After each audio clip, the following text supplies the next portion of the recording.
Saya yang bernama Putra Bima Ketaren dengan NIM 2122011011 dari jurusan D3 Perpustakaan USU. Di sini saya ingin menjelaskan tentang pengertian komunikasi. Apa itu komunikasi? Komunikasi adalah jalan proses di mana seseorang atau kelompok yang menciptakan sebuah informasi agar saling terhubung dengan lingkungan yang lain. Secara umum, komunikasi itu adalah dilakukan dengan secara verbal atau yang mudah dipahami oleh seseorang yang berkaitan. Tapi menurut para ahli, komunikasi adalah salah satu contoh dari para ahli Anwar Arifin. Menurutnya komunikasi adalah jenis proses yang kaitannya berkaitan dengan aktivitas manusia serta syarat pesan yang akan dilakukan. Tetapi menurut Foster mengatakan bahwa komunikasi adalah jenis proses pembentukan atau pemeliharaan serta pengubahan sesuatu dengan tujuan agar sinyal yang telah dikirimkan berkesesuaian dengan aturan yang telah berlaku. Pengertian komunikasi yang terakhir adalah dari God. God mengatakan bahwa komunikasi merupakan suatu kegiatan yang membuat sesuatu di kemudian hari ditunjukkan kepada orang lain atau orang banyak. Tujuan komunikasi sendiri yaitu adalah untuk menciptakan kesepahaman di antara kedua belah pihak. Namun masih ada lagi sejumlah dari komunikasi yang perlu kita ketahui. Yang pertama, agar hal yang disampaikan dapat mudah dimengerti dan cukup baik. Dengan adanya ini, definisi komunikasi di atas maka akan menghindarkan diri dari kesalahpahaman. Yang kedua, agar mampu memahami maksud perkataan dari orang lain. Dan yang ketiga, ide atau gagasan, pemikiran pribadi dapat diterima oleh orang lain, terutama dalam gelar rapat tertentu. Dan yang keempat atau yang terakhir, penggerak orang lain. Penggerak orang lain ini untuk mengerjakan sesuatu, misalnya kegiatan kerja bakti, sosialisasi, dan sebagainya. Fungsi komunikasi sendiri mempunyai dua pengertian.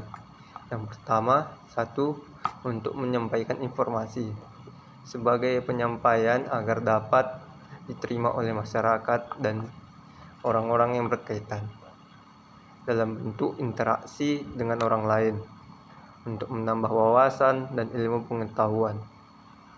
Jadi, melalui komunikasi ini nantinya kita menambah wawasan, ilmu pengetahuan. Melalui komunikasi ini nantinya kita dapat mengisi waktu luang dengan cara berbicara via telepon, chatting, sosial media, video call, dan masih banyak lagi. Sebagai cara untuk membujuk dan mempengaruhi orang lain, biasanya komunikasi ini banyak mengandung unsur-unsur persuasi. Yang selanjutnya yaitu macam-macam komunikasi. Komunikasi itu banyak jenis macamnya. Yang pertama yaitu adalah komunikasi berdasarkan penyampaiannya. Yang pertama itu penyampaiannya secara lisan. Apa itu komunikasi secara lisan? Yaitu komunikasi yang dimaknai oleh yang terjadi secara langsung dan ada batasannya.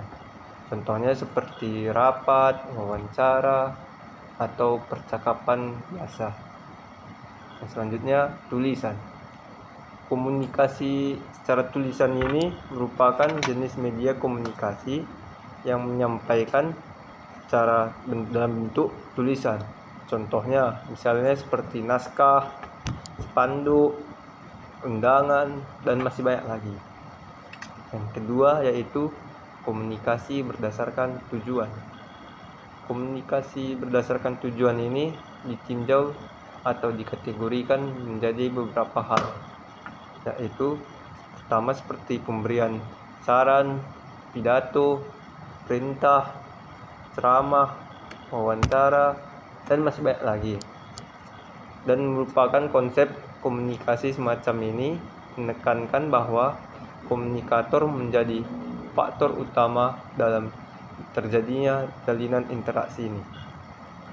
Yang ketiga yaitu adalah komunikasi berdasarkan ruang lingkup internal. Ruang lingkup internal ini merupakan jenis komunikasi yang terjadi dalam ruang lingkup organisasi maupun perusahaan.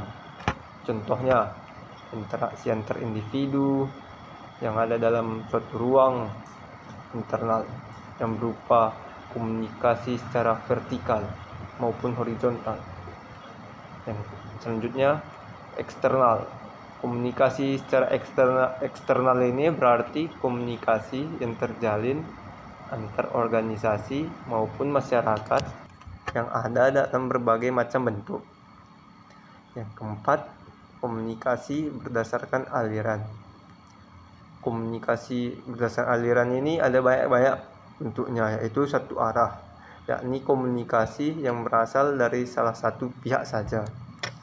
Komunikasi dua arah, yakni komunikasi yang mempunyai sifat saling memberikan timbal balik.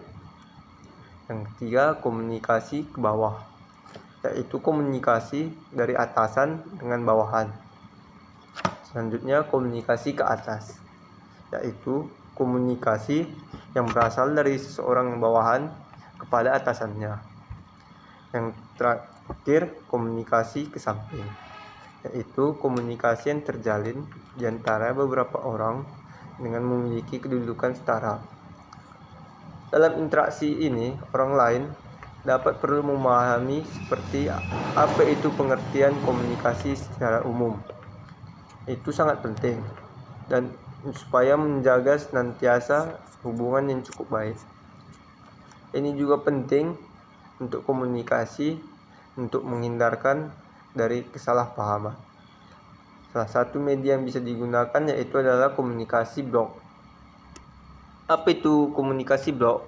Blog merupakan singkatan dari weblog, yang berarti salah satu jenis website atau jurnal online yang memuat tampilan dalam menginformasikan dari berbagai sumber serta memuat konten seperti artikel, teks, video, dan foto, dan maupun link.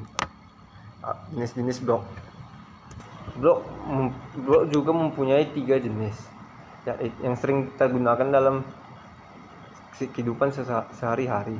Yang pertama yaitu blog pribadi. Blog pribadi adalah orang yang hanya sekedar menggunakan atau memberikan informasi terbaru berdasarkan pengalaman atau menambahkan kutipan dari narasumber yang terpercaya.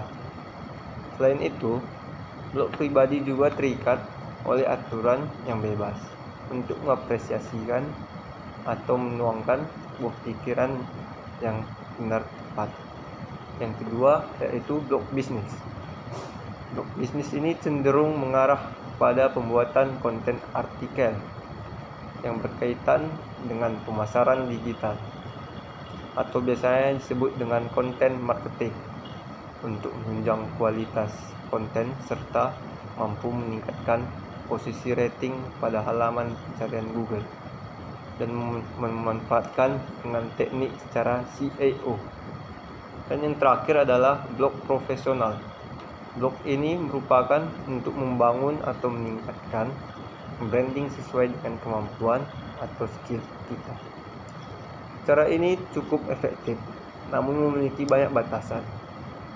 Sebelum mempublikasikannya, artikel ini dapat dipercaya oleh orang lain. Misalnya, kita dapat membuat konten yang berhubungan dengan keahlian masing-masing. Contohnya, apa itu hobi atau pekerjaan kita dalam pengembangan website. Maka marilah kita mencoba untuk membuat artikel seputar proses teknik tools atau tahapan development. Sekian dari saya, terima kasih.